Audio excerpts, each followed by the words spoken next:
To do what?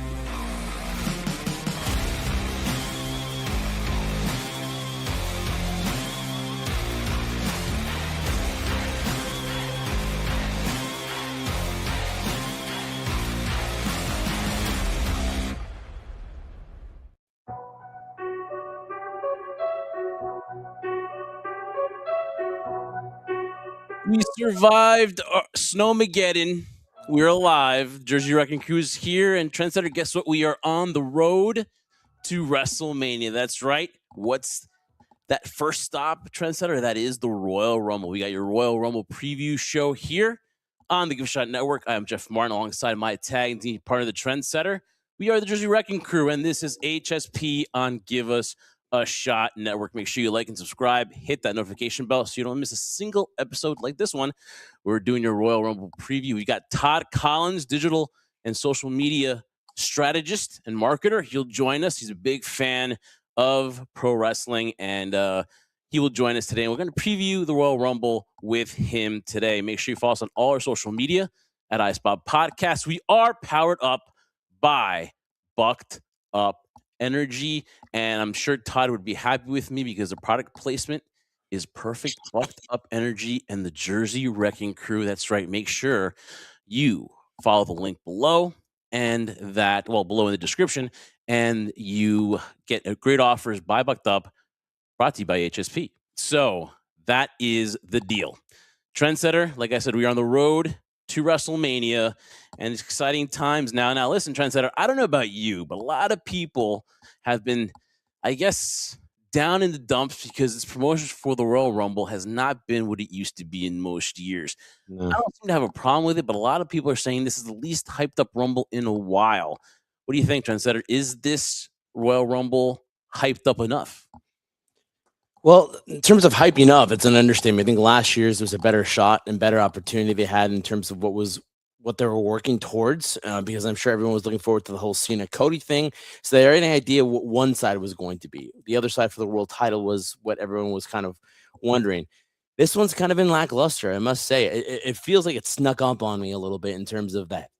I was looking forward to the title matches we're going to have, obviously AJ Styles and what's going to happen with him and Gunther.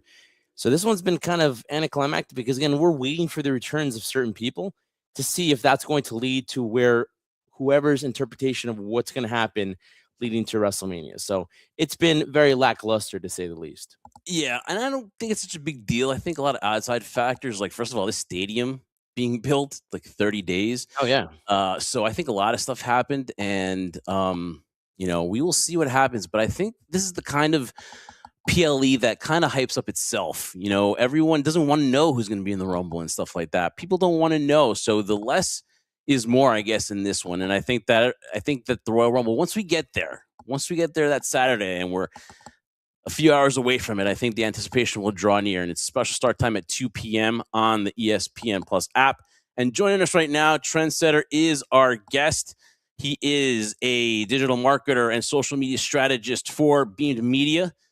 He is also a consultant and public speaker, and he joins us now. Todd Collins, WWE fan, wrestling fan, joins HSP. What's going on, man? How you doing? What's up, boys? How you guys doing?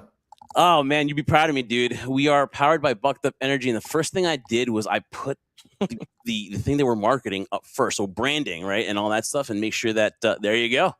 Yeah. So, big fan of yours, dude. Followed you a few months back, and I enjoy what you do. But first and foremost, man, just talk a little bit about yourself and what you do.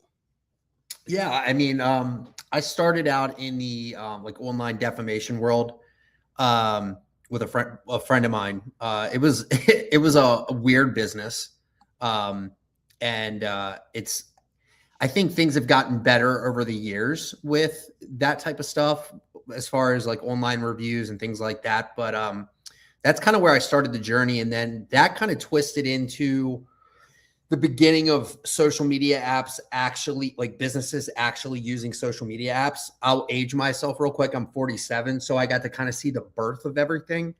And I just adopted all this stuff like really quickly. Because my gut was telling me like, hey, the more people I can reach, the more money I can make. And so I just put as much effort as humanly possible into understanding how they work. And then as I started to gain success with that, just like anything else with anything you do, other people start asking you to help them. And it just turns into a business. And that's really, quite honestly, like the story of everything. It was, this is how it started and this is where it went. Now, were there an abundance of failures in there? Oh, yeah. Which, in my opinion, I think helps people trust me and lets them know, like, hey, I'm not going to put you in a position that I've ever been in. I can save you the time and the effort with those types of struggles. So those are the types of things that I'm doing now, which is great. I have a lot of more free time on my hands as I get older. And just enjoying time in the gym and doing jiu-jitsu and following wrestling and helping people out with their marketing. It's great. It's a great life. Living the dream, Jeff. Yeah. The dream. So obviously, me and Brian, what we do is kind of a DIY thing. We do the podcast, we do social media, we do all those avenues that we do to try to get this podcast up and running. And totally appreciate what you do. And obviously, you've taken some of your strategies that you put up on your social media, and we've kind of used it a little bit towards our podcast platform. And then when you liked our stuff, and I was like, "Oh, he's a wrestling fan too." So it's good to talk whatever. So we'll talk some wrestling here, some Royal Rumble. But what are your thoughts, Todd, that wrestling connects all of us together in a certain way? Dude, I mean, it's funny right now. Like that's a great example of where everything's heading. So like you guys are actually kind of ahead of the curve right now. And I was just having this conversation with my wife. I said, and just random. We went to the gym today, worked out, went and grabbed something to eat. We're talking business because she's my boss. And I just said, if you don't want to do this anymore, you don't have to. You can go do something else and, just do whatever you want. And she was like, no, I want to do this. And I'm like, oh, okay. But I just thought it was interesting, like, because I like what I do, but my hobbies now are really like my passion projects as I've aged up. So it's funny, you guys are like ahead of the curve. And so everything that I'm telling my clients now is I'm like, look, what are you into? Like, example, were you the biggest He-Man fan in the entire world ever in the 80s? Well, if you were, the new movie's coming out. It's going to be great. By the way, why don't you sit down with your kids, watch the old cartoons, maybe watch the modern cartoon, and then take them to see the movie? It would be really interesting, right? So I think like, even if you have a business, you show that as opposed to the business stuff. And people are just like, yeah, I want to do business with the people that have the same interests as me. And that's the world we live in now, period. And you have to have a passion for it too, because there's going to be setbacks, and before you even succeed, I mean, there's going to be rarities where that people right off the bat, they'll just succeed, but there's going to be struggles. There'll be times where you want to quit, but it's got to be a passion. And this has been a passion of ours for the longest time. And, when we found out, hey, listen, man, we don't have to, social media is this, for most of part of it, it's free. So you have this platform where you can just market yourself. It's not back in the day, for example, with the wrestlers, we were talking about how they had to use tapes and all that stuff to trading work. Yeah, to tape trading. And now, boom, just go YouTube, go to TikTok, go to Instagram, and you can find their stuff there, and someone will find you. So it was really hard for pro wrestlers back there to market themselves. And right now, for us people that are DIY, it's very easy for us to market ourselves, but we just need to get pointed out in the right direction. And that's what obviously where you come into play though too. So what would be your advice to somebody who's starting out, or what would be maybe one do and one don't right now in social media that you would advise? Oof. I would say the one major don't at this point is like, don't start anything and don't even create any content around selling anything until you've built like any type of audience. That would be the one don't that I would say. That's a recipe for failure. Unfortunately, it's one that's adopted by 90% of the people that try to do something, right? I have an idea. I need to sell it to make money. So it's a desperation play. And they immediately go to social media and go, I'm doing this now, I'm selling this. It's like, Jesus Christ, right out of the gate, okay? Like your life, you're struggling in life, right? So you can smell that a mile away.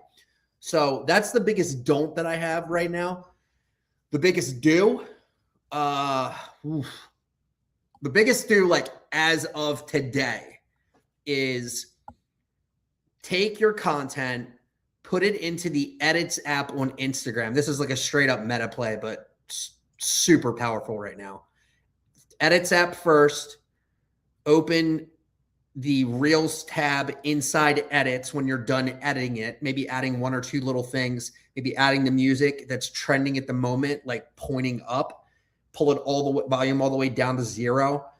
Share it to Instagram Reels, but share it to trial Reels first and do like 2-3 of those a day. You'll grow your audience exponentially if you stick to that consistently, like over time. That's a huge play right now. And I'll give you an example. I myself, over the last like probably 72 hours, have put up like maybe about 4 million views. Between I think like 2 reels that started out as trial reels, and and there were a lot of psychological things that were placed there, like specifically to prove the point that you can do this. But I had a client of mine say, "Hey, I see all these people pulling the plastic out." He's a real estate agent, pulling this plastic out off their porch after we get a lot of snow. And I was like, "Yeah, dude, do it, but like do this, and this to kind of make it funny." And I looked at it this morning. It was at 7.6 million views. And I just looked at it a couple minutes ago and it's about 12.6 million views. Wow. This is just this guy being himself, but he's a real estate agent, but now he gets leads because people that like him and think he's funny and he's a nice guy, and him and his wife are building a family and all this stuff. Now they just want to support him. It's like getting shot in the leg and getting a GoFundMe. It's like, it's just like, that's what it is. If people like you, they're going to be like, yep, we don't want that person to go or die. So we're just going to do whatever they're selling, we're buying. Yeah. And that's the mindset that you have to have in this business, period. And that's my biggest, I would say, like, that's the major thing that you need to focus on going in. Todd, I love your attitude when it comes to, I've followed your stuff on social media. I love your energy because, like Jeff said before, you're very passionate about what you're saying, and you don't say things that you, from my vantage point, from talking for a few minutes and then seeing your stuff, you're not somebody who seems to say things that you don't mean. Yeah. So in that essence, my question to you is, what would you say is there? And I've come to the conclusion in my own personal life, there's no such thing as balance, although we try to do it though. But for those people who want to find the balance in terms of like, what's more important, quantity or quality when they want to post content out there? Or is it a consistency? The funniest thing is, like, you're not going to like the answer. All 3. Right? Like, so I'll always give examples when I give answers. I hate that people, they'll be like this, do all those. And you're like, cool, man, thanks for that one. Like, you're obviously like some sort of like guru that lives in a temple and knows more than everyone else. I'm like, no. Mm-hmm. When I say like all of them, like, it's if your goal, like, and my assumption is this, anybody that starts a personal brand, like, your end goal is, this is you and this is your business all wrapped into one thing, right? Like it's a trust. And you can change that identity over time. And based on that, you're going to be into different things. So I'll give you an example. The consistency of putting up a piece of content every single day, a lot of people will say, hey, that's a good strategy. Hey, it is. It's a great strategy. But I have a friend of mine who runs a real estate page. It's all based on senseless humor inside real estate. It's a great page. I've shared it before in my stories. If you guys follow me, it'll pop in there. But these guys sit down on Mondays, and very much like wrestling production, they have writing days. So they'll sit down on Mondays and Wednesdays. They'll write one skit that they're going to shoot on Thursday, on Monday. They'll write one skit that they're going to shoot on Friday, on Wednesday. And then they shoot these two videos. And then they distribute those videos on the platforms the following week. Those guys are probably averaging around 46 million views a month, and they've only put out 183 posts. Wow. So the argument or debate about consistency is king is not true. It's just not. Yeah. So now we're on to the quality conversation, right? Those 2 videos are shot in very high resolution, very high quality, very well edited, produced extremely well. I mean, literally looks like you could take it off the screen of the phone and put it onto Netflix and you'd be fine. So there's the quality. And I think that does have an edge again. Rewind with if you're too consistent, then the quality, don't worry about it. If you're like going to be super, super, super mentally strategic about the content you're going to distribute, I wouldn't worry about the consistency as I would worry more about the quality for the presentation of what you're trying to do, entertain people, right? Mm-hmm. And then what was the last one you said? You said well, there's the debate of quality over quantity, and then consistency in terms of that, where they're all kind of rolled into one, and how does one kind of venture it? Like you said before in the beginning, it seems like everyone says, "Hey, do all three," but there is, for some people, a misconception that, okay, I'm just doing all three, but with no really roadmap in terms of what they want to do. What happens to us, though, I'll give us an example for you, Todd, so maybe you can, you hear the A word, which everyone goes crazy about. Oh, but the algorithm, right? They'll do the algorithm. And then there'll be like words like, well, this is the times you should and shouldn't post and stuff like that. And then people get it in their heads. And then they're like, you know what? Well, I'm too late. I'm past the 5 o'clock hour, so I'm going to wait till tomorrow. So Brian was just saying, like, it's the act of being consistent. At least post maybe once a day or something like that, and be consistent. I think out of all those that you were talking about, quantity, quality, I think just being consistent. Don't post one and then take a month off and then go back. I think the main one of those three would be consistency. If I could speak, yeah, I think that would be it.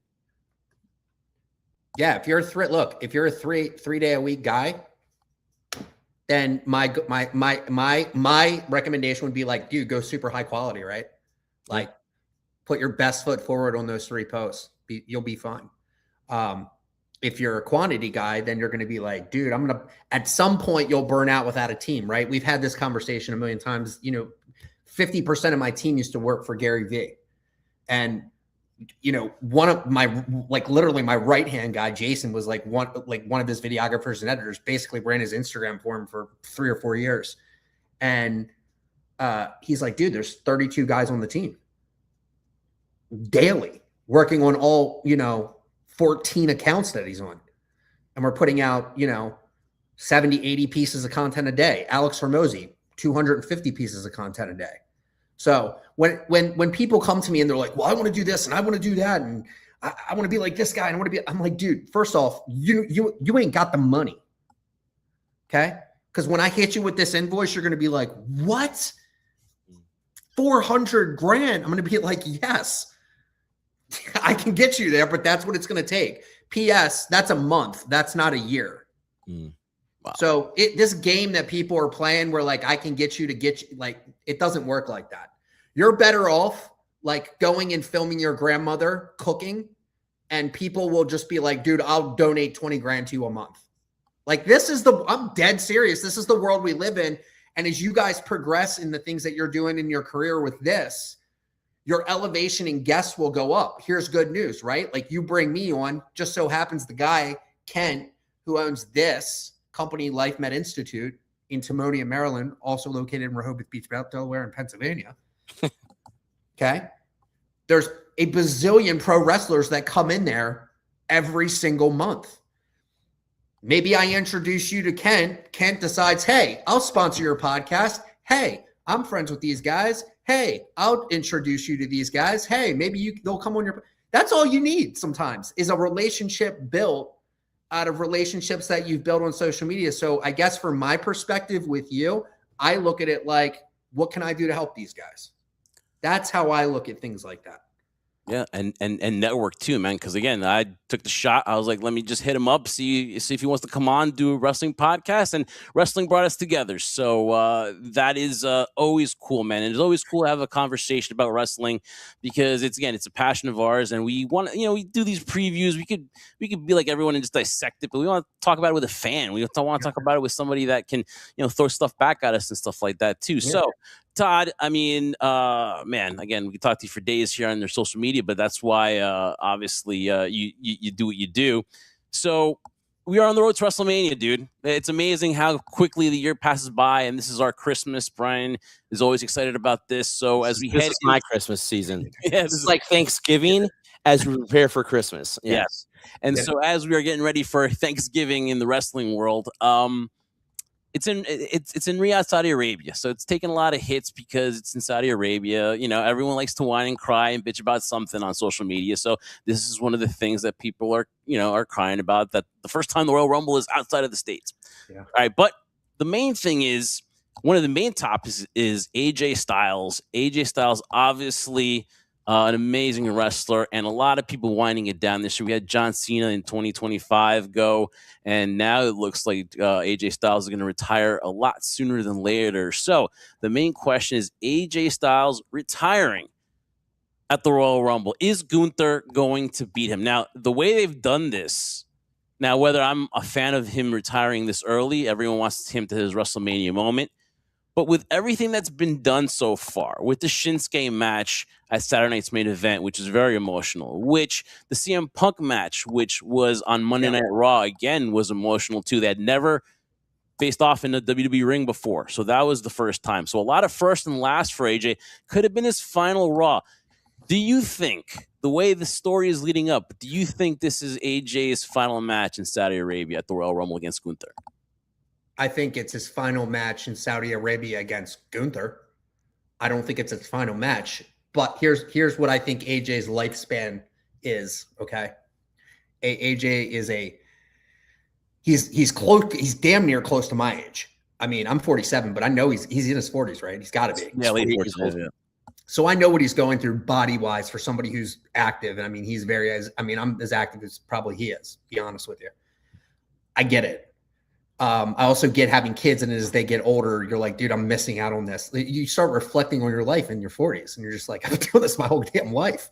My wife has put up with this. So I'm looking at it from a personal perspective. What happens is this: he goes home, he plays video games, he has fun, he starts a podcast with his kids, and then things go on. And 4 years down the road, there's a rookie that comes through and says something, and next thing you know, AJ Styles comes back looking better than ever, looking like HBK with a 3-year run, you know, with 5 more title runs. That's where I think AJ goes. AJ doesn't have to retire. If he does, which I think he will. I think he's choosing to walk away for a little while. And I think a couple years, 3 years down the road somewhere, you're going to see him do a return like an Edge, something like that, or Daniel Bryan or Bryan Danielson, whichever way you want to look at it. I personally think Bryan Danielson character was better than Daniel Bryan, just my opinion, but whatever. Both are. I think that's where you end up.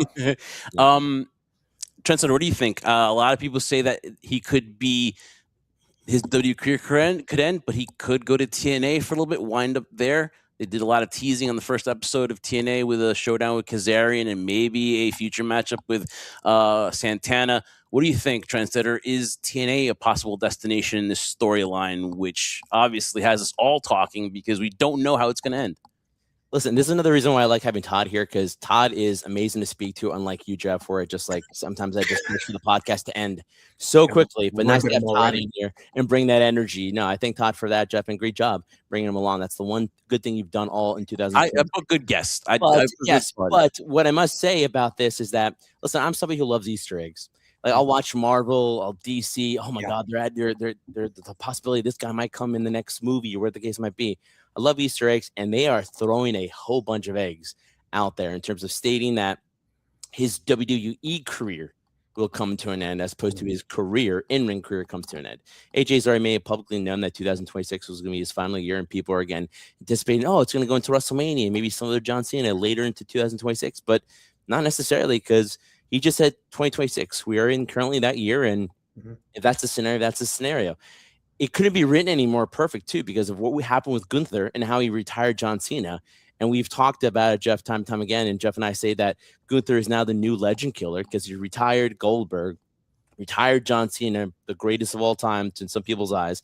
And now a guy like AJ Styles, to have that aura about him, which he's, in terms of getting nuclear heat, Gunther is getting nuclear heat because people just despise the fact that he made John Cena tap out, and he's relishing in that in front of everybody, just hating him. That's great. Do I think it's going to happen?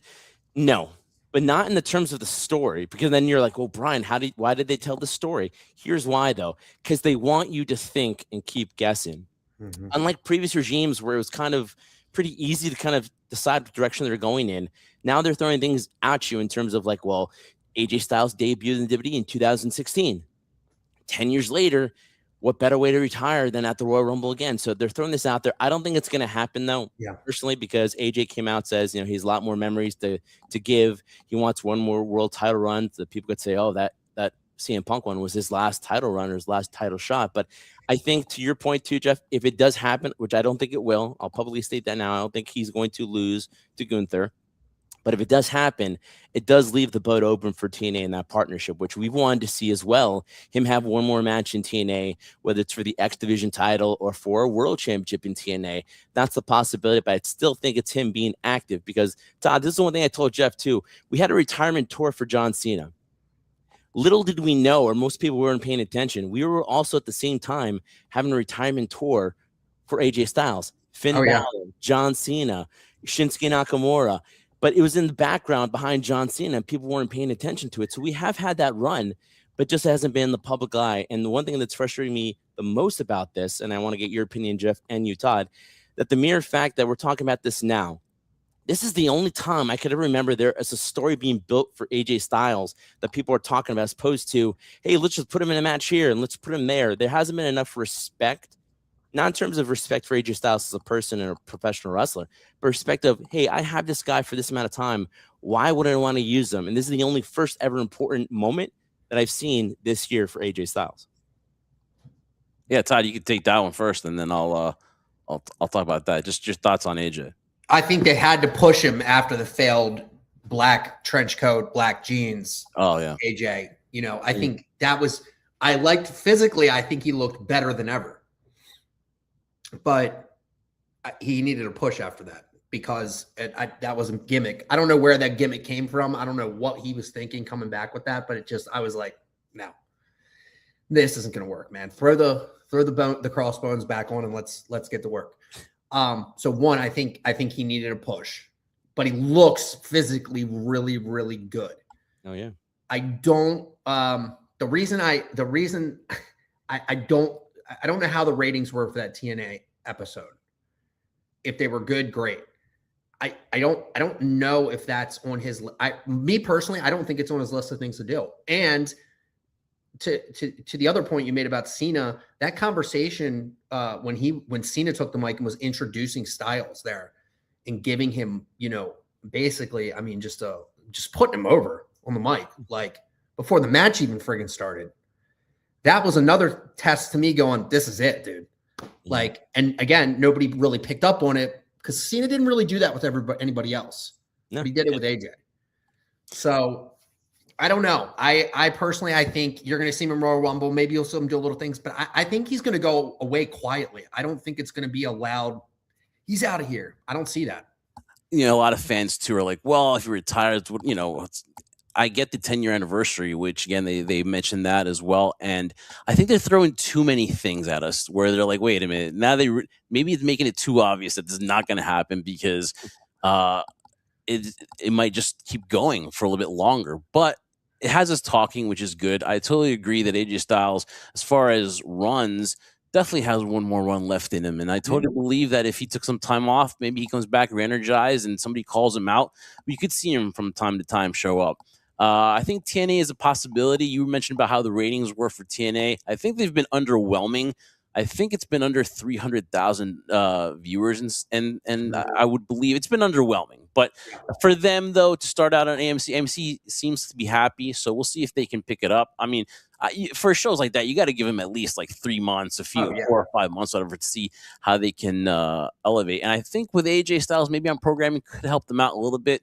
You could see matches like Santana and with a Frankie Kazarian to close out his career, maybe wind it down. I would love to see AJ in a Mania match because I think that's how it should be a farewell. The only thing is they've built up Gunther so huge here that I just don't see how he gets out of it at WrestleMania without making Gunther look bad if he loses, because all this build up to beating John Cena and beating a Goldberg and retiring them, they've kind of painted themselves in a corner where they're like, okay, we've done all this, but how do we get AJ that win then? Or do we do a DQ, or do we do something like that where the match doesn't go through? It's also you got to think about Gunther though, because now, you know, what happens? How do you protect Gunther in a situation like this? Because if AJ gets the win, then you've kind of pulled back a little bit on Gunther's progress since beating John Cena. So a lot of stuff to think about. That's why this, to me, is the most, besides the men's Rumble, this is probably the most talked about matchup so far, because we've gotten the Easter eggs, we've gotten all that stuff and the talk.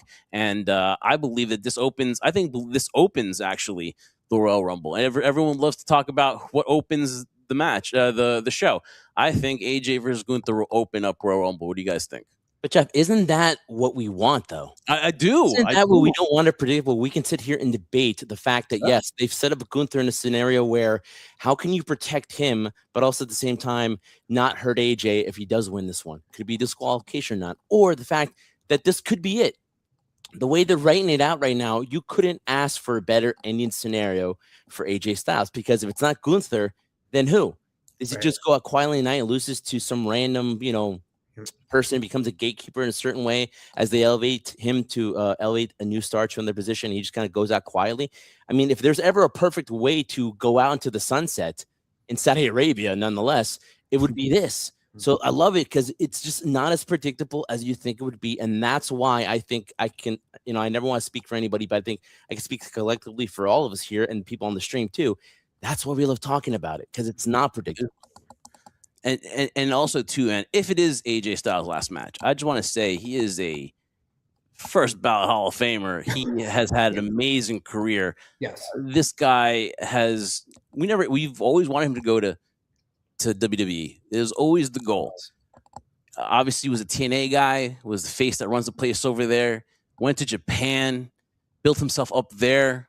Killed it over there. Yeah. And then he comes over here, and then he was afraid on the first time he came in whether they're going to recognize him or not. The pop he got in Orlando for the Royal Rumble, and then ever since, man, he's just had an unbelievable career. And I think that to redeem himself against Nakamura, because we were there live at WrestleMania 34 in New Orleans for that match against Nakamura, we were psyched for that one, and it totally underwhelmed. I don't know whether it was just, it just wasn't meant to be that night, but we were all psyched and a little deflated after that because it wasn't what we wanted it to be. Then you go to Saturday night's main event, and it was. So we're happy with that. And then him and CM Punk, even though Finn Balor interfered, for the Toronto fans to get that main event, that had to be awesome for them. So if it were the end, I just want to say thank you to AJ Styles, because it is a tremendous career. And as we talk about also social media, Todd, one thing I've noticed in posting is the fans' fascination with the set and the way things look, because, dude, that gets so many views, dude. I cannot fathom why people are so interested in stages or being the first to leak and stuff like that, but that is just absolutely wild. And to think, guys, that this stadium was built in give or take 30 days from scratch in Saudi Arabia, and it takes us 30 years to build a highway, is freaking ridiculous, guys. Like, what are your thoughts? What are your thoughts on this WWE Saudi Arabia stadium that got built in like 30 days? If you've seen the pictures for it, it is insane that they got this done on time. What can you say? I mean, it's crazy. It's taken. The Key Bridge goes down in Baltimore, right, in Maryland, which is one of the most important bridges for transportation when it comes to water, and for people to get to work from Maryland to Virginia and DC. Very, very, very important bridge. And I think the first time they built it, it costs maybe $2 million, $3 million, or whatever it was back in the 70s or 80s.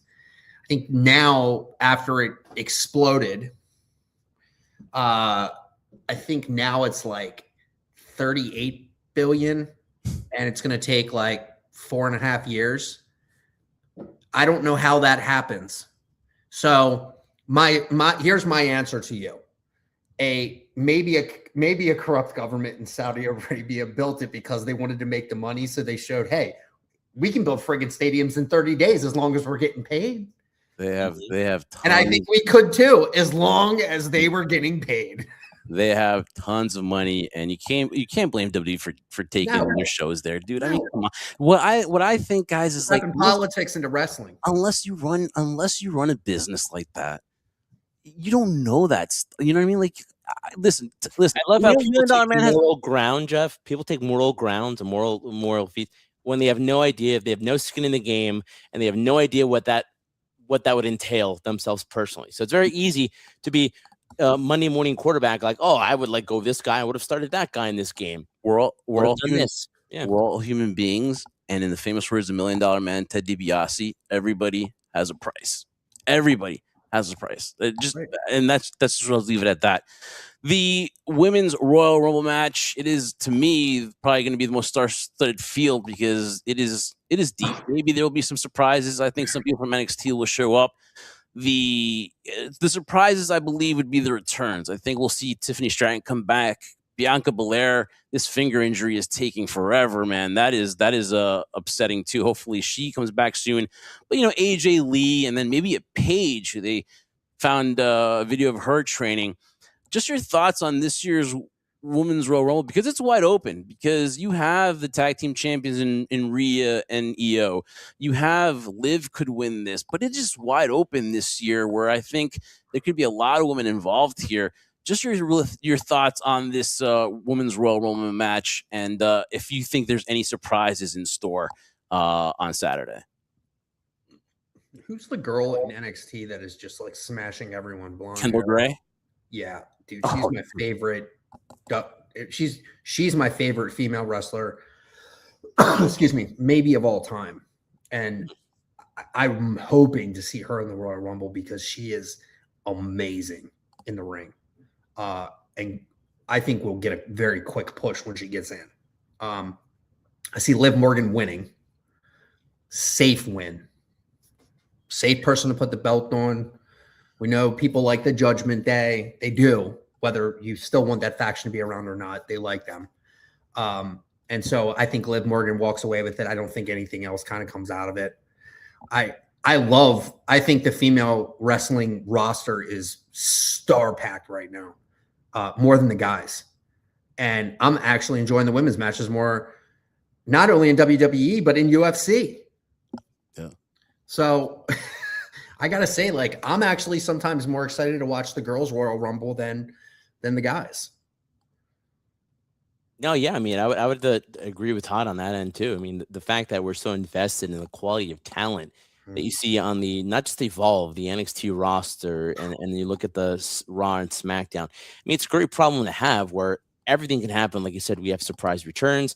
I agree. I was going to say that too. My prediction was going to be Liv Morgan winning this one because right now it just seems like since her return back and what she did to John Cena in terms of helping Dirty Dom regain the title, it's like they really want to make her an impact player. Now, whether she's going to be the leader of the Judgment Day going forward, if Finn's still kind of beside himself, well, after all, kind of maybe not, who knows, but that might be playing itself out as we go into WrestleMania. I just think Liv is set for it. And it's amazing too, Todd, when you think about it. Here was Liv Morgan not too long ago, and I said this to Jeff too, that she was in a scenario with Rhea Ripley, and she got injured for a long period of time due to the character of Rhea Ripley, came back.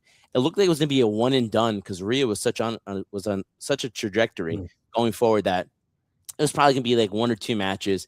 Rhea gets injured, and Liv just takes that ball and runs with it, is given the opportunity, and we have a storyline so deep and so long. That's what she said. The scenario that we are so invested in what's going on. Dirty Dom turns on Mommy. She goes down with Liv. And then finally it comes to, the end where Rhea actually defeats Liv Morgan for the world title. But what an amazing opportunity that somebody took. That was probably not going to be given to her. It wasn't guaranteed, but just so happens that Rhea Ripley got injured and she ran with it. And to me, she's a star. People will critique her wrestling. I don't care because as much as I'm a true, pure wrestling fan, I love the movesets and stuff like that and chemistry and psychology in the ring. If you can tell a story and people can relate to you, you are a star in that sense. I think Liv is going to do that and going for the world title. So I got Liv Morgan winning the Royal Rumble. I totally agree. I think we're going to go all in on Liv Morgan because, dude, did you see her acting job that she did with Finn Balor in that? I mean, she is killing it, dude. And you got to respect that. I would suggest you take a look at that Stephanie McMahon podcast that she did with Liv Morgan, and you see her background and everything that she's been through and how this is something that she's always envisioned. And listen, for a couple of years ago, she was an afterthought. And that maybe that Money in the Bank briefcase was a token win and stuff, but she beat Ronda Rousey. That was her trajectory. Then she has to, then she gets injured, comes back, and then just totally, just like the trendsetter said, like Brian said, she totally took the ball and rolled with it on the Liv Morgan tour. She used, her facial expressions, her story. Her and Dirty Dom, to me, are a better couple than Rhea and Dom were, right? I mean, I totally agree with that. And give her kudos, dude, because this is somebody that not only do you choose to root for in the ring, but out of it too, because she's a great example of what happens when you take that opportunity that's given to you, and someone that just, this was her dream, and she went for it too. So besides that though, it's to me, it's hers to win, man. And then she mentioned in an interview how Saudi's been good to her, man. So she won that she beat Becky Lynch to become the women's world champion. Yeah. She did all that stuff. So it's been good to her. So I see her winning. Now, as far as surprises, guys, Tiffany Stratton's going to come back. I totally believe that's going to happen too. But what about Paige? You think Paige comes back on Saturday? I don't know who else they could bring back, right? I mean, do you have a Trish Stratus or or Lita? You already did that, right? Yeah. Like, so it's like, who else is there? Like, who else do we bring back? I think at this point, Paige is probably. Is she still with that rock and roll guy, the lead singer? No, they broke up. She's not with Radke anymore, so she's probably hurting for money. So, maybe it's time. Look, there would be no better time for her to come back than that. No. She goes in, she hits, 3, 4, 5 moves, goes down, and then she gets eliminated. Maybe she's one of the last people eliminated. Great. That sets up a nice trajectory for her. And see, I think this is what's great about the Royal Rumble, girls and guys. You don't have to win the Royal Rumble to get over. And that's what's great about it, man. Like, God, if you can be one of the last 4 in there or 3 in there, that can put you on a great storyline for 6 months. And that's what I'm hoping for really on both sides, that there's some really good storylines that come out of the last 4 people in both Royal Rumbles. Yeah, I think too, and you can also win at Elimination Chamber as well too, because you can earn that final spot at Mania with that. So that's a good thing that they do. That Royal Rumble doesn't have to be the end all be all. You do have a chance to redeem yourself at the Elimination Chamber, which is in Chicago. So I don't know about Paige though. Like I said, she could be cleared in AEW, but I don't know if doctors would clear her in WWE with the whole neck issues and stuff like that. It'd be good to see her back. But again, I think we're all on board that Liv Morgan walks away the winner of the Royal Rumble women's match. The Undisputed Championship is on the line. Drew McIntyre and Sami Zayn. Listen, we gave Drew his flowers because he should have been champion a long time ago.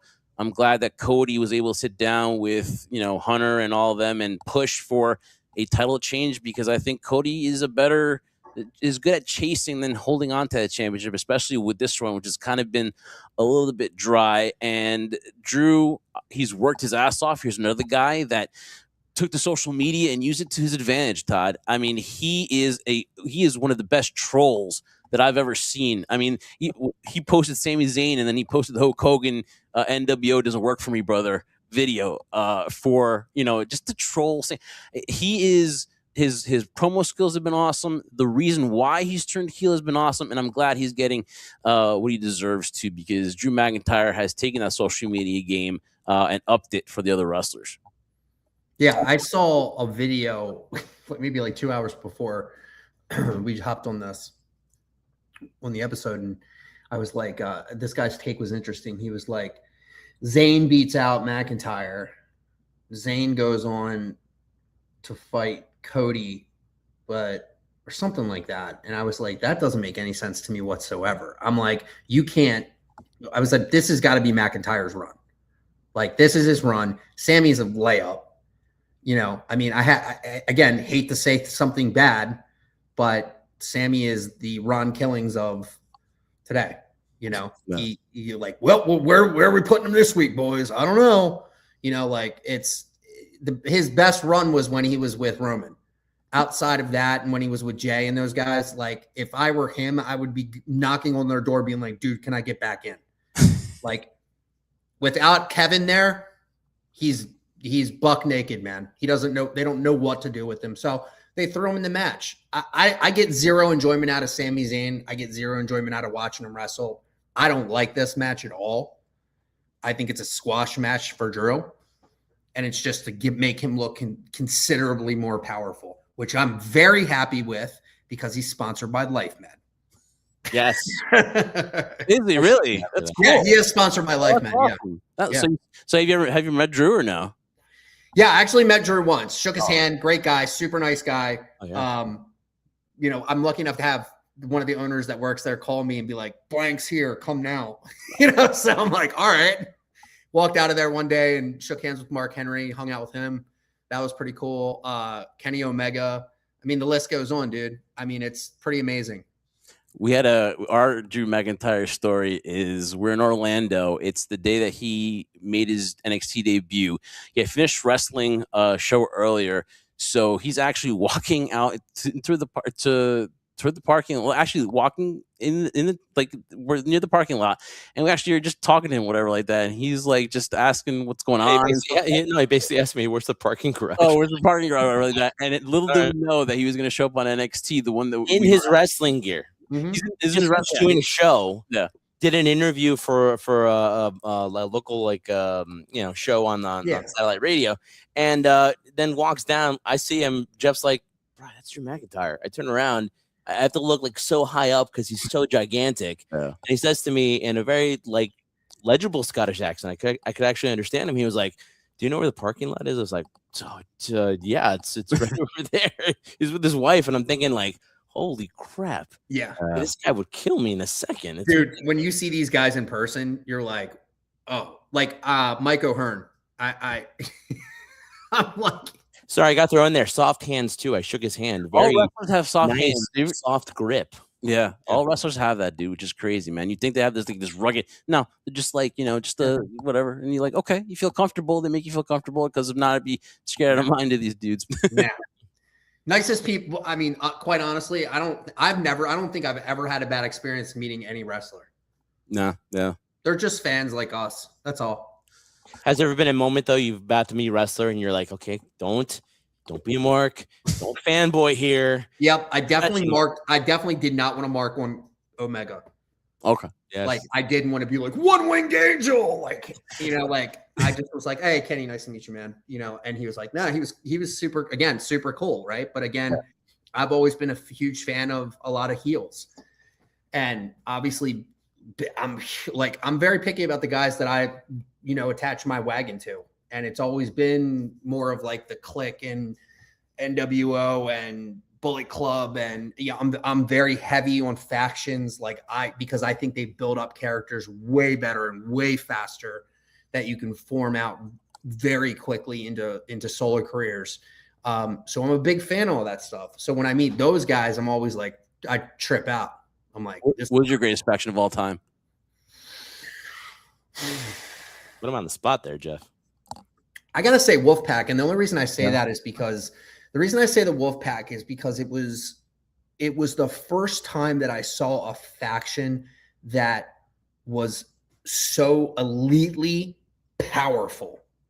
Like when I was I remember sitting there when you see like the real full faction where it was Macho and Sting and Luger and Nash and Conan, and then like Rude and Henning were back there, and I'm just sitting there like watching, and I'm like, dude, what is this faction? Holy cow. And then the music would hit, and then I'm like, and then they started throwing up that, the Turkish mob sign. And I'm like, dude, these guys, and it was, we're talking 96, 97, height of 90s rap, hip hop, like where it was the best of all time. And they adopted that type of environment into the theater. And it just meshed up really well with the generation. So I would have to say the Wolfpack were by far still to this day, like my top faction. Jeff, what about you? I am going to go honestly the Horsemen. I knew you would do that. Just because of the whole gimmick, dude. They lived the freaking gimmick. Dude, when they did that documentary, The Horseman, and they showed people in the audience with the suits and everything. Dude, who wouldn't want to live that lifestyle? You know, I get that. I know factions are cool. I think sometimes when you're a bad faction, you try to be cool sometimes. I love Bullet Club, but they were cool. And so they weren't that heelish kind of, you know, DX too. It was cool to do, but the Horsemen were just like that, the pure heels. You talk about being a pure heel, right? That was just as heel as it got. When you go back to them when they did that to Dusty, and then they, you know, the whole truck and the whole accident and stuff like that, and they couldn't even get out of the arenas and stuff like that because it was just heat. It was nuclear heat. And that's why I think, you know, everyone wanted to be them. You did the little Ric Flair in the mirror. You wanted to style and profile. You wanted to be a ladies. For who wouldn't want to be the Horseman? So that's why I would say exactly, little strut. Who wouldn't want to be the Horseman? So I would say that was my favorite faction. You, Trendsetter? Oh, man, you stole a good one right there. And then NWO is a really good one too. People still wear the shirt NWO black and white. So that's how impactful that's been there too. And speaking of Ric Flair, he's still living the gimmick right now. Yep. To the end of the earth. To the end, dude. Imagine that, dude. You get it almost happened, and he kicked out, and he is still living the gimmick. He kicks out at 2 3/4, and just goes back to the drinking and the boozing. Yeah. But as long as he does squats in the morning, he's good to go. You know, like Mick Jagger, dude. Yeah, it's just crazy. You know, here's the thing, though. I got to give like a rub to the Judgment Day, though. The reason I say that is because they're this generation's like DX, like fun DX. And the only reason I say that is this: like us, we look at them like, and we'll look at them, right? And I'll give a perfect example. I look at Finn, and I'm like, dude, why is he changing his gear? Like, why is he going to the baggy pants and the friggin' high top Nikes? And like, what's he doing? But then I'm thinking to myself, I'm like, the kids that are watching this that are in high school, man, like that's how they dress. So he's trying to like get that perception of that youthful audience to follow him. Obviously, Dom's character 10x by joining Judgment Day. It's like not, I mean, again, he's probably one of my favorite wrestlers of all time right now. Like, hands down. Like, that kid is Teflon right now. Kid is money too, man. He's taking that heel gimmick and he knows how to work it. And if you would have told me, seeing him in the beginning when he came, all shucks and that clean face, he looked like he was 12 when he was like 24, whatever like that, 22, and for him to be where he's at now. Remember he took all that whipping from Seth Rollins and stuff like that Singapore Cane. Man, he earned his stripes, dude, and he's earned everything, dude. And what I hear, he's one of the most humblest guys and stuff like that. So, I mean, his son is his father's a legend, and Rey Mysterio, and people. It's tough, man. It's tough to get into that father, Eddie Guerrero, too. Yeah. I'm sorry, his real dad, Eddie Guerrero, and his his deadbeat dad, and Rey Mysterio. But to step out of that shadow, it's hard sometimes, and he's done it, man. I guess he's gonna go down and be more successful than his dad, which is crazy. He wouldn't have been able to be on the trajectory he is though if he wouldn't have had a heel turn. If he would have stayed face, he would have floundered into probably mid card, low card. Okay, without that heel turn, now he's done such a good heel run that he's done what many like a Triple H or a CM Punk have done, where they've had such a solid heel run that they work themselves. They pull a work on themselves and work themselves into a face position, especially after they get injured. So there's no way this guy comes back as a heel. Has to be babyface when he comes back, or at least a gray area babyface. It's going to start sooner than later. Has to happen. SummerSlam, people are going crazy. When you won at WrestleMania, people were starting to cheer. In AAA, he's a god over there. They love him. So the natural evolution for all the heels are to become the face, and he's definitely the future. It will definitely come in sooner than later. It's going to suck when him and Liv split. Maybe that happens, maybe they don't, but you could see maybe both of them turn faces and stuff. But I think Dom is on that trajectory of being an all-time great. And so and the Judgment Day too, man. Yeah, Finn Balor, they adjust, man. They adjust with the trends and stuff. And Finn Balor, I think Bullet Club, Judgment Day is very underrated, Trendsetter, right? Yeah, and I think Trendsetter, you're right, because Finn makes him relevant because he started Bullet Club. But and I hate to jump in and say this, but I truly think that this is like a really important thing. I don't think Finn gets the push that he's getting right now without Dom getting injured, because now that Finn gets the push, you got to push him out of the Judgment Day. right? You got to push Finn out. So when Dom comes back, because again, you got Triple H running things here. You got a lot of returns that have happened this way before, right? If he comes back, he's got to come back as the face. And I think the first battle right out of the gate has got to be probably Finn. I would think so too. Especially because they planted seeds there too when he did win the Intercontinental title, and Finn was like, you stole it from me. I mean, yeah, there's been scenarios there where obviously Finn is now battling within himself of like what he wants to do, and we heard he was gonna have a singles run or a big push in 2025. Didn't really happen. There were some certain things there. I mean, he became tag team champions. He was more involved, and I guess in more important storylines, but didn't get that run that we kind of wanted to see him ever since he lost the Universal title after being injured with the shoulder due to Seth Rollins. But to me, and answer your question real quick, Jeff, to me, you guys used the Horsemen, NWO. But to me, I guess if I had to pick one right now, it's going to be, I would have to say Bullet Club, because we just talked about Finn, the integral manner in which he was on Cody Rhodes' podcast. Congratulations, Cody. We plugged you on our show finally. We love him though. But the mere fact he was on the show saying that it was just kind of a spur of low moment. And like, I love those moments where like, you're not thinking 10 years ahead. You're just thinking, well, he does bullets. I do this. I'm a shooter. Let's call ourselves Bullet Club. And the way it went and how much money Finn is owed in his whole life is ridiculous in terms of that. And then you look at the evolutions of what Bullet Club was. Now, I know Bullet Club's gone now. It doesn't exist anymore, unfortunately. But the mere fact of how far in the peak it went, in my opinion, guys, and correct me if I'm wrong here, but if it wasn't for Bullet Club, I don't think we get All Elite Wrestling. Because Bullet Club to go to Hot Topic, and then people say, "Oh my God, Ring of Honor, New Japan Pro Wrestling. Oh my God, the Elite." And now we have Cody in here and stuff like that. And then those guys all being on the same page, and then having their contracts expire. If it wasn't for Bullet Club combining those guys and elevating those guys, and especially not having just an international impact, but all around the world, Jeff and I would go to events, WWE events, and people would have on Bullet Club shirts. People like, it's reaching people. Outside of WWE is bubble. 2018 was reaching people, and to me, that's very impactful. And I think as time goes by, as we guys get wiser, and I never say older, as we get wiser, we can dissect and think the huge impact the Bullet Club had on the industry. Oh yeah, yeah. I think it's just relevant now. I mean, I think people know. I mean, that was not probably a great decision. Like that probably wasn't an easy decision. Let's say that for New Japan to be like, how do we like? They make so much money from merchandise. Like, it was just time because and I mean, like, and I think you kind of looked at the faction too, and you're just kind of like, what are we doing here? We are. It got watered down really, really fast and stuff like that. We can get into that, but that's a whole other podcast. Yeah. So I think we all agree on Drew. So I think we got Liv, Drew, and I think I have Gunther winning. You guys have I've got Styles winning this one. Styles, you've got Todd. You got Styles. No, I have Gunther winning this. Gunther win. Okay, so Gunther and Styles. So now let's go to probably the one that gets talked about the most. It's the Royal Rumble match itself, the men's matchup. Again, lots of things to do. Seth Rollins said he wouldn't be there, but can you really trust Seth Rollins? But he was on ESPN and he said he can't make it there. Obviously, he's still healing up. Brock Lesnar Brock Lesnar will be back there. Roman Reigns, the Tribal Chief, will be back at the Royal Rumble, and Obafemi gets his own freaking poster for this. He will make his main roster debut at the Rumble. Rey Mysterio, it looks like he's healthy. He's going to compete in that Rumble. Gunther will be doing double duty. He's in the match.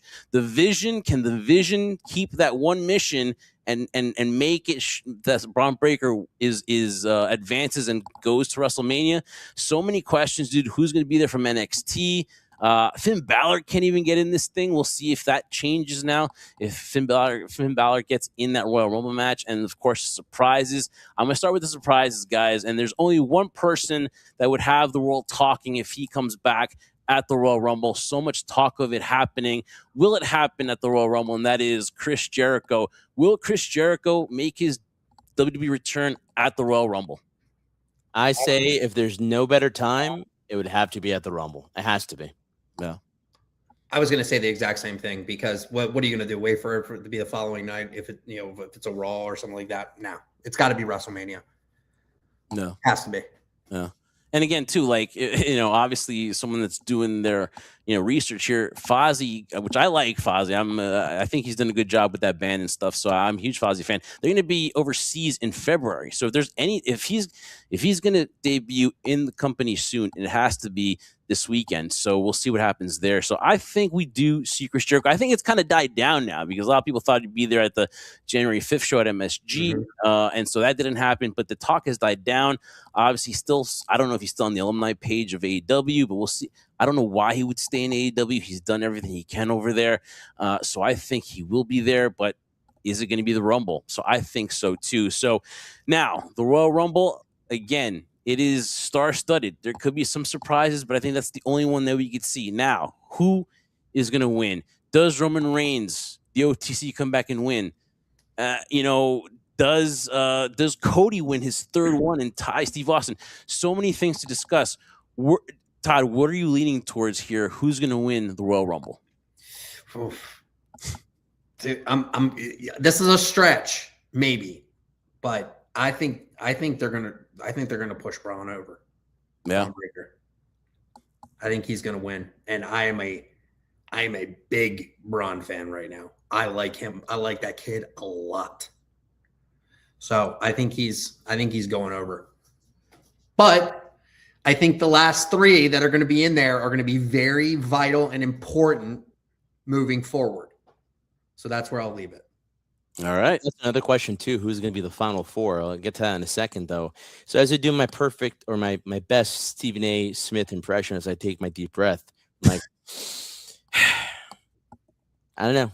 There's so many ways you can go about this, and we don't care. We don't care. But listen, this is another Royal Rumble, although it hasn't been promoted like Jeff and I talked about earlier. When you look at these matchups, and there are not that many matchups on the card too, and that's another thing that Jeff kind of complains about and is upset with. As well he should be, because if you're going to these events and you're only going to see 4 matches, it's like, wow, like the amount of pricing that TKO and WWE charges for these events for 4 matches for Royal Rumble, one of the top 4 major events of the year. That's something to say. I just feel, honestly, I mean, you mentioned Braun Breaker. Love Braun Breaker. The scenario in terms of, Jeff mentioned Roman Reigns. I just think right now, in the direction things are Cody winning a third one, I don't think it's going to be Cody.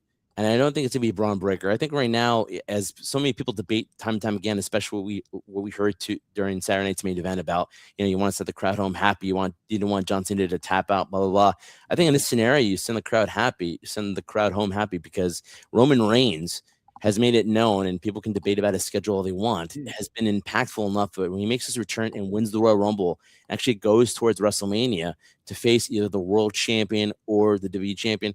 I think that bodes more interest from the general public than anything. Jeff and I have talked about it time and time again, ever since he lost the title to Cody at 40.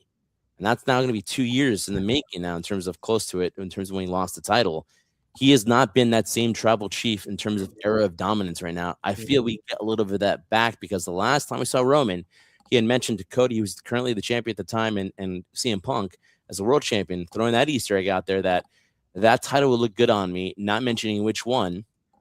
Dude, it's capable there. I think I know what direction they're going with the WWE Undisputed Championship. But again, Roman Reigns been there, done that. I think if you lean towards that, and we have a possibility of seeing, I know people are going to hate me when I say this, they want a Braun Breaker CM Punk main event, but a CM Punk Roman Reigns main event at WrestleMania night 1 or 2, that's box office to me. And if we're talking anything about business here, guys, what makes more money right now? A future main eventer in Braun Breaker who's on his way there, or a current one that's going to draw money at Roman Reigns and CM Punk? I think Braun should have won on January 5th. I think that was his time to see a new champion. They had promised new changes in WWE in 2026, pushing the younger guys. When that didn't happen, I don't think people now are craving for that rematch between Braun and CM Punk. I want to say Roman Reigns. I believe 99.9% it's going to be Roman Reigns. And I think he chooses Punk, because I think, guys, I would say that to me, it's going to be a triple threat match between Jacob Fatu and Drew McIntyre and Cody Rhodes. Some way, somehow, that's going to happen on the other side. So I would think that Roman and Punk would be the ideal matchup to have for the World Championship. So I think I agree on that point. But I'm going to say this, though. They could take Roman out of it and have him maybe take on a guy like Braun Breaker in a WrestleMania match because there is history there, and maybe the sleeper. I would say this: the sleeper to me is going to be Obafemi. Yes, Because that I could see him somehow, if not winning it, he'll be in the 4. I could see Brock, Gunther, Braun Breaker, and Oba as the final. Dude, I'm not joking with you. That was the 4 I wrote down. Yeah, because that was my final 4. Because Oba he is on a trajectory which they love him. They love this guy. Yep. Again, has his own poster. They just have this feeling that he is going to be the next guy. And listen, I'll give you another thing too. I could see where if they're not going to continue AJ and Gunther, whatever, I see Gunther and Brock having an altercation at the Rumble, where that leads to a matchup at Mania. I think that's where we begin the seeds for a Brock versus Gunther match. So this is the most match that I'm looking forward to watching. So, but I if it's not Roman, guys, I think Obafemi is going to be the sleeper one to pick. Trendsetter, what do you think? Well, again, that's a fair one to make in terms of a wild card. I don't expect Obafemi to do anything. I expect Oba to make an impact, to eliminate a whole bunch of guys, to make himself look good. Like with Todd's point too, you don't need to win the Royal Rumble to make an impact and get over. If Oba starts dominating everybody, kind of like throwing everybody out the ring like Kane did, or you know, and that type of impact, you're going to look at big star, big position, but is he going to win the Rumble? I highly doubt it. To me, it's either Roman Reigns or, like what Todd said, a Braun Breaker. I just think in the scenario of this right now, what makes the most, and I hate to say this because there's no such thing as logical sense of pro wrestling, but to me, what makes a bigger impact of a show, especially the fact that you're going back to Las Vegas a second year, first one that was there, WrestleMania 41, underwhelmed people. You want to overwhelm them, put CM Punk and Roman Reigns on the card by itself, I think draws attention. People want to go see this event, knowing the fact that these guys have good chemistry together. We saw what happened in last year's WrestleMania, and that triple threat match was great. Why wouldn't you want to see that? In terms of this, it's clear to anybody here that's on the stream watching it that we're going to obviously have a great indication of what's going to happen towards WrestleMania. If Roman wins it, if we have Liv Morgan win it, we kind of know the trajectory of where they're going to go. And now the thing, though, this is what I like about it, too. The mere fact that when Royal Rumble's over, we'd always think, okay, that's it. It's Mania. Now what I look forward to would be Elimination Chamber and how we get the other side set up and ready to go. Because, Jeff, another point I wanted to make, you said Chris Jericho returning, right? And I said, I'll correct myself here, if not the Royal Rumble, then when? Well, if Elimination Chamber is going to be in the United Center in Chicago, Illinois, didn't Chris Jericho make his debut in Chicago? Yeah, it's true. It just depends. Maybe we have something like that if it's not at the Royal Rumble. It depends if Fozzy, because I think Fozzy's touring overseas in February. So I think it starts the 7th. So if it's in February, you'd have to see. I mean, there's no reason why Jericho couldn't fly over. I mean, that's just, that's also another thing too. He could show up there too when you least expect to, because he likes surprises and stuff like that. So definitely you could see that. But as far as the Rumble though, I think Roman or Braun Breaker. But I think that the fans would want to see more Roman Reigns and CM Punk than a Braun Breaker. His time will come. Maybe a SummerSlam or something like that. But after watching Breaker and Punk that first time, I'm kind of not clamoring for another rematch too soon. So I think I've got Roman. Trendsetter, you've got Roman, and Todd, I got Braun. So I mean, those are the two favorites, dude. I mean, those are the two. So I mean, I talked about my sleeper in Obafemi. I could see definitely him being that Kane role where he eliminates a lot of guys, and they talk about him, and then following Monday night saying how he eliminated or he broke Kane's record. He broke that streak too. But Oba is going to make an impact at the Rumble. And as far as also too, I'm going to just throw it there. I think we get a Gunther and Brock. We start seeing that tease of that feud too. I definitely could see that. So I also got a surprise real quick. I see Ron Killings or R-Truth, whatever he wants to call himself, in the Rumble. Gets attacked by Finn Balor, and Finn Balor gets himself into the Rumble. Oh, okay. Oh, that's a good one. There you go. Ron has had bad experiences with Rumbles that he can't get in it. So it's like, I see that happening. Hey, man. So listen, obviously you're talking Royal Rumble. You can see how we get excited making all these scenarios and stuff like that. That's why I love talking to the wrestling fans, because that kid comes out of you too, that booker that wants to plan it and what's going to happen. So I think it's just a cool thing to do, to talk to fans and talk to people that are wrestling fans and can talk about this stuff too. So Todd, man, I really appreciate the time, man. And again, you can go to DoddCollins.com. Any kind of social media help, he will help you out and stuff like that. Look at his strategies, look at his TikTok following, look at his Instagram followers too, killing it. And obviously you can tell the passion that he has himself. What an amazing beard. Finally have a guy here with a beard that we can talk about. And I know, Jeff, you're trying, and it's a decent effort, but it's not for everyone. Yeah, you got to get some HGH. Then you can start getting the peaks. There you go. Peaks and stuff like that. And then the beard just is like a side effect of just, testosterone. Good side effect. Makes you look like a badass, dude. No. Best, bro. Yeah. You look like a little bit of Braun yourself, too. Does he look like Braun Breaker a little bit? Looks a little Braun Breaker. Yeah. I'll take it. There you go, man. When you had the blonde going, I'm not gonna lie though, when you had the blonde going, you kind of had a little Enzo More kind of thing to you. It's actually, I met him too. I've met him multiple times. He's a great good guy. He is a nice guy. Great guy. He is on all the time. There he is not. There's no off button on that guy. Yeah, and it's funny. Actually, I think the time that I met him, my hair was blonde and it was dyed, and it might have been growing out. I did that for a jiu-jitsu tournament. Okay. And yeah, because we all have those moments, Todd, when we need to change. I have like blonde here and stuff like that. So there's time we all, as dudes, we need to change it up, either shave it or maybe dye it and stuff like that too. So I didn't do the blonde. I did the grays, and these are natural highlights, by the way. And you got that Tamatanga look to you, man. Yeah, definitely. And then all this is due to Jeff. So yeah, he's got to paint his face white and do the Tamatanga. For Halloween, dude, or cosplay, man. That would look sick. MFTs, dude. Yes. That's another faction. Look, I'm sorry I'll let you guys go, but that faction again, that whole faction right there, spectacular. And bloodline, man. Like honestly, the bloodline, dude, the Samoan bloodline tree line is ridiculous. It's crazy. It's so good. I will tell you one thing. So good, bro. The best storyline in the last 10 years is definitely the. Clearly, they don't believe in contraceptions, man. They're growing them out, especially in the indie scene too. It's ridiculous in terms of the influence.